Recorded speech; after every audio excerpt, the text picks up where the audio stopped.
I actually trained with Nick this offseason in Miami, and he is actually one of very, very, very few pitchers that I feel like I cannot figure out. He's incredible.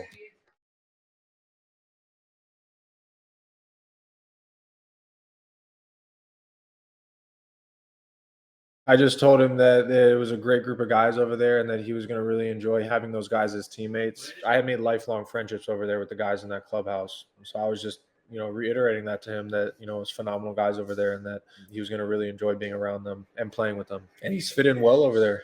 He's done really well. He got paid, so they love him. And I mean, he's a phenomenal pitcher. There's not much to anything to dislike about Castillo.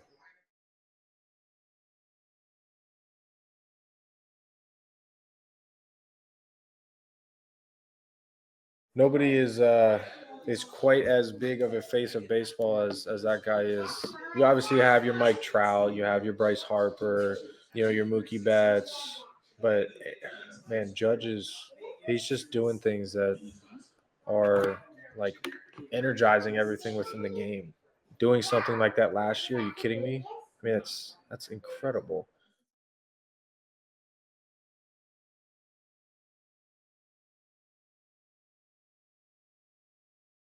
Dansby's a winner. I played against Dansby my freshman year at LSU, so it was his sophomore year. And then I played against him in the SEC tournament his last year, my sophomore year. And then obviously we've seen everything that Dansby did when he was in Atlanta.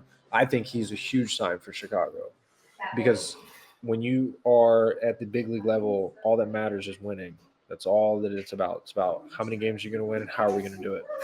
So a huge part of that, in my opinion, is the most important. And I think if you talk to a guy like Dansby, who's been on, a national championship team, a World Series team, has been there, done that, he will be the first one to tell you that culture is everything. And when you have a guy like that who's been around so much winning culture, it's the perfect guy to put in the middle of a organization to create that right culture because he's been there and he's done that. Sucks for us being in the same division because we understand the type of caliber player that Dansby is. Do I think we have the pitching staff to dominate our division? I think absolutely. Between Hunter, Lodolo, with Graham, the addition of Weaver, I mean, he is a legit pitcher. He's good. He's got some really good stuff. And I think if all those guys can stay healthy and lock it in and do their thing, and our bullpen can show up how we think they can, I think that we compete against them night in and night out, absolutely. But I think that was a low key, very big pickup by them, strictly because of his ability to be able to be in the middle of all of those winning teams. So to have that ability to be able to create that culture is huge. You can come over to Millions now and you can hit the follow button on my profile. It's the fastest growing sports platform in the world. So follow me and don't miss out on any of the live streams, merchandise drops, the memorabilia auctions, or anything else on Millions. They've been awesome. I've really, really enjoyed how great they've been with me. We get to sit in here and hang out and talk baseball, talk life. Really, it's been awesome. So being able to have a platform like this has been great because if they didn't have this platform, we wouldn't be able to do this. I have two sets of merch on my page with the nickname that the Reds have kind of established for me that I love, which is Jake Fraley. So I made some shirts because I feel like a lot of fans in Cincinnati would love that. And then I'm big, obviously, in the mental game. I've been very vocal about the mental side of what my job entails. And I made a shirt with a little concept that I love and I use a lot for myself, which is the time is now and the place is here. So I made a shirt for that to hopefully see some people wearing it so it can kind of bring a little bit more awareness to mental health.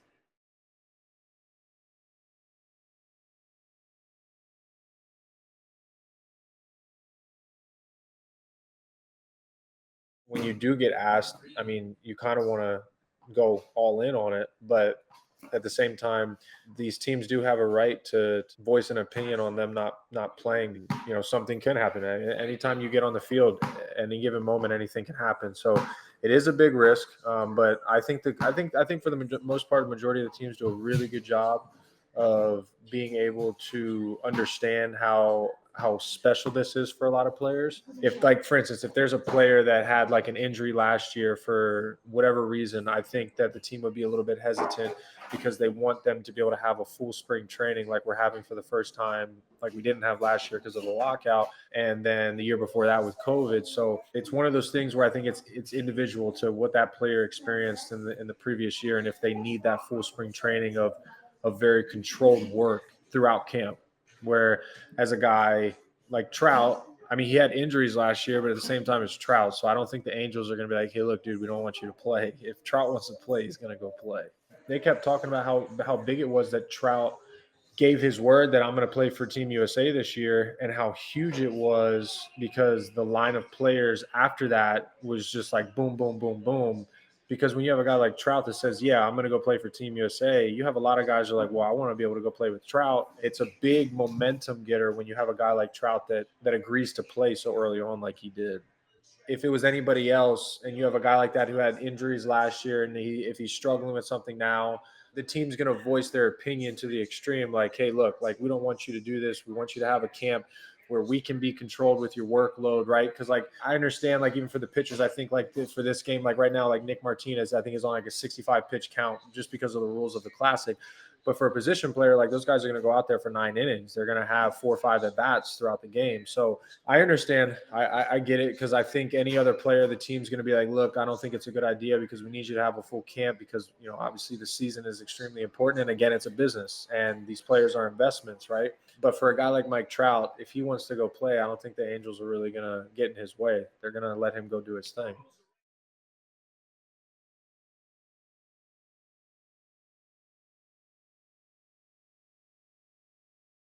No shift, without a doubt.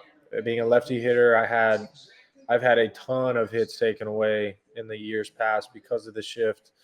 You have to have 2 guys on the left side of the bag, 2 guys on the right side of the bag. So they're just trying to maneuver those guys to the best possible situation. So a lot of times, like, if they're trying to take away like the ball up the middle, like, you can pinch the middle, kind of like similar to the outfielders where you can pinch the gap on a guy that's more gap, you know, pull side gap or oppo gap, right? You're playing risk. So that guy hits the ball at the middle, so you can pinch 2 guys real close to second base on each side, and that takes away that gap. But when you do that, it leaves holes everywhere else, right?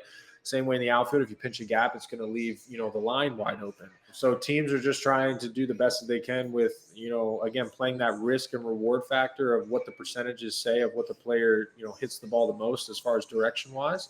And obviously you have to stay within that boundary of those new sets of rules. But it's been huge, like I said, for lefties, because you don't have that guy in short right field. So with those shifts, I mean, you would hit an absolute rocket in the right field that's usually a hit, and even most times even a double, because it's going to get to the wall because you hit it so well, and it's a routine out to the guy that's sitting there in short right field. But now, like, you can bounce a ball to that side, and if it bounces correctly, you barely hit it, and it's going to bounce right through the hole for a single. You have the hits in the 4 and the 6 hole, and then you have the hits up the middle. You have these hits that are coming back now that you know what we're all used to, and what I was used to growing up playing. So I think without a doubt the shift, and I mean, I haven't really noticed a big deal in the bases. The numbers behind it are huge as far as base steal attempts and stolen bags are up. The whole pickoff attempts have caused guys to run more, obviously with the bases being bigger for sure. But with the pickoff attempts, it's kind of giving guys a little bit more of a daring aspect to, okay, they pick over once, like, I'm going to take a chance and go. And if they pick over twice, absolutely, because if they pick over again, they have to pick you off. Otherwise, I think you get the bag, right? I think all of it has been crazy. I mean, it's been insane how fast games have been going with the pitch clock. That's for sure. Like, the time of game from spring training last year to this year is crazy. It was like 3 hours and 11 minutes on average to, like, I think like 240 or just under 240 so far, which is insane. And I completely agree that when you add that up over the course of 162 games, the amount of extra time that you are off your feet compared to previous years, that's a huge difference when it comes to the physicality part of what we do. I think you're going to feel that, obviously, to our advantage once we get toward the end of the season, maybe even halfway mark to the end of the season. It doesn't really affect you getting into a groove and staying within control. You obviously have to be on top of being with the clock and not taking your slow time, because you have to You have to be in there aware and looking at the pitcher ready to hit by 8 seconds, right? There is something that's going around now where pitchers are trying to take advantage of it.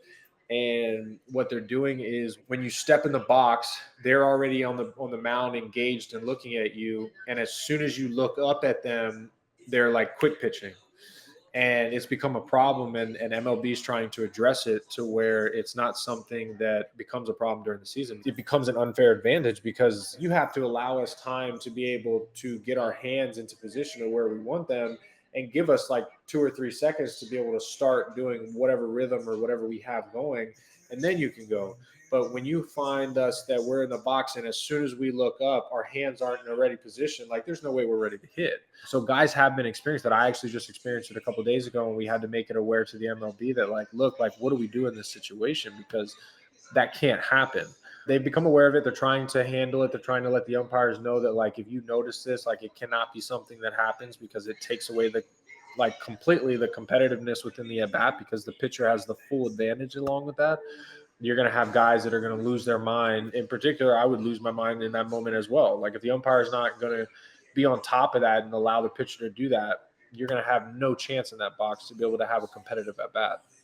Pinder was after me, and it happened to him too. And me and him both came back to the dugout. We immediately went up to DB, and we were like, DB, like, what do we do?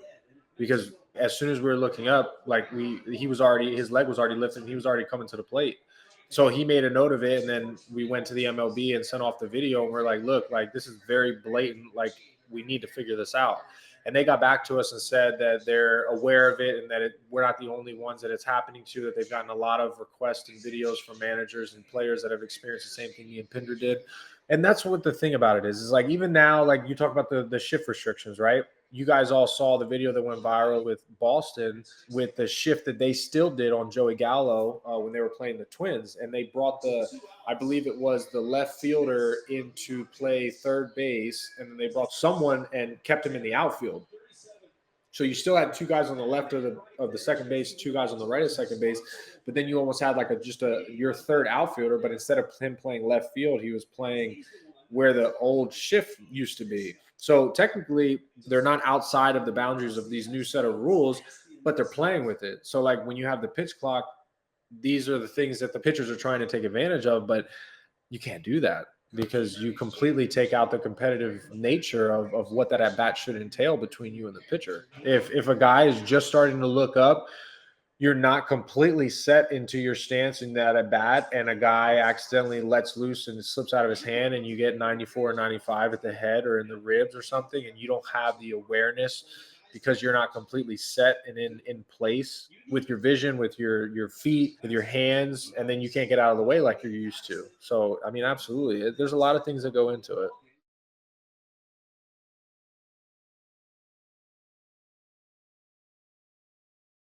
I think absolutely hands down, it's probably Wrigley.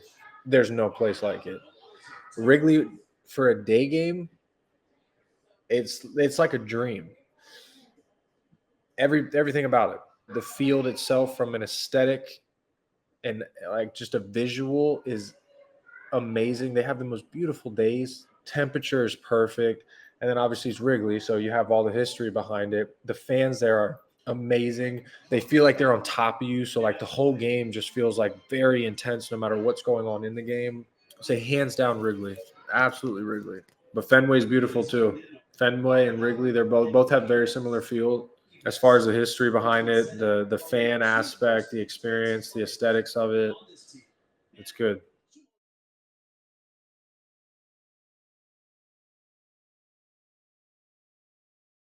I think hands down is probably Philadelphia. I'm sorry if anybody in here is from Philadelphia or a Philadelphia sports fan, but in my opinion, Philly fans are the worst fans in sports. They cross boundaries when it comes to players that you shouldn't cross. I grew up in the Northeast, so I've seen it growing up. The type of things that go on within that sports world. I'm sure it's a completely different story when you're on a Philly team. I'm sure they probably explain it as they're the greatest fans in the world. But when you are on the road there, it's like that everywhere you go. But there's kind of just a boundary that I feel like all fans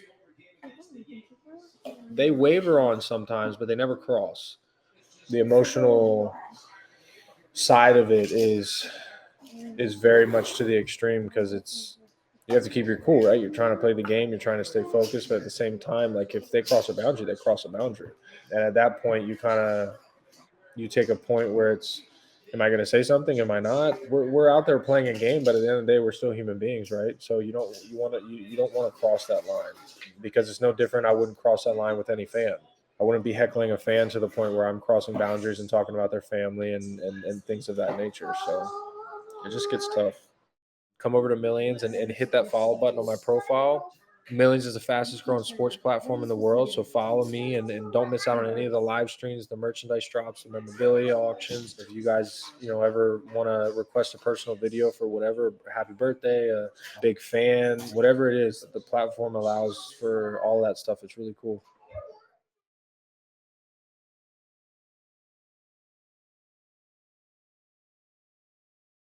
I absolutely love Cincinnati. It has been an absolute blessing for me and my family. I don't want to say I prefer it over Seattle. I like to think that there was a time and place that I needed to be in Seattle, and now I'm here with Cincinnati. But I mean, it was a phenomenal clubhouse over in Seattle. Great group of guys. I still keep in touch with quite a few of them. But I am very happy to be in Cincinnati, and I really really pray that I have the opportunity to be here for a long time because me and my family love it. We love the city. We love the team. We love the way that they run the team as far as how they treat us, the atmosphere and the culture that's created through not only the clubhouse and the players, which is created and established by us, but also the staff, the training staff, the strength staff, the coaching staff, everybody from Ashley, our nutritionist, like everything is dialed in from, I guess another word would be like good vibes all the time. It's a great place to play. The opening weekend in Cincinnati is crazy. I had no idea what I was gonna experience, and strolling into the park when we got there for that opening weekend in Cincy was crazy. I mean, obviously packed during the game, but the whole festival and everything that goes on before the game is insane. They do it right. It's baseball country. I mean, what do you expect?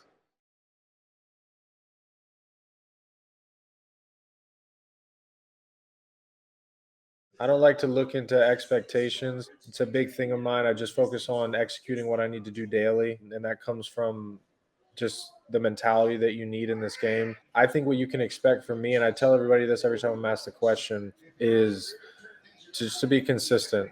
Be consistent with all of you fans. Be consistent with my teammates. Be consistent with the coaching staff. I think that's huge. When I can hold myself to those standards, it allows me to build those connections that are so vital when it comes to us succeeding, not only me as an individual, but us as a team, because we need each and every one of us to be able to show up within those boundaries that we set for ourselves and that consistency right from our attitudes and behaviors, because our attitudes and our behaviors are the only thing that we have control over. But when it comes to performance and outcomes, I have no control over any of that. But yeah, just being consistent with how I show up every day, not only for my team, but also for you guys and the fans and the interactions with you guys, no matter what's going on.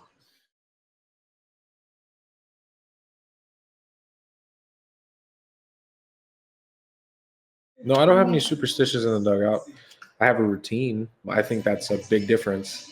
Something that's structured for me, for my brain to be able to associate with, okay, I'm doing this, so it's time to like get into this headspace, this mood for this specific thing that I'm getting ready to do. And then when it comes to a superstition, it's like, okay, I have to do this or I'm not going to do well. No, I think of routine as like this is the structure that my brain needs to be able to get myself to where I want to get to. But if I'm not able to do it, then we can go anyway. So I think of it more like I have routines in the dugout, but not superstitions.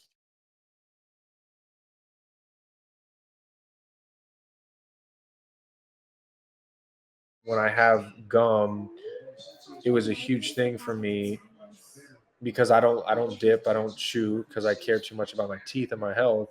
But the gum was absolutely crushing my jaw because I'm playing every day, and then you're going through 4, 5, 6 pieces of gum, and you're chewing it for 3.5 hours during the game. So I had to quickly stop that. I'm definitely seeds over gum. You associate seeds with baseball, so I think you feel like you have to go with seeds.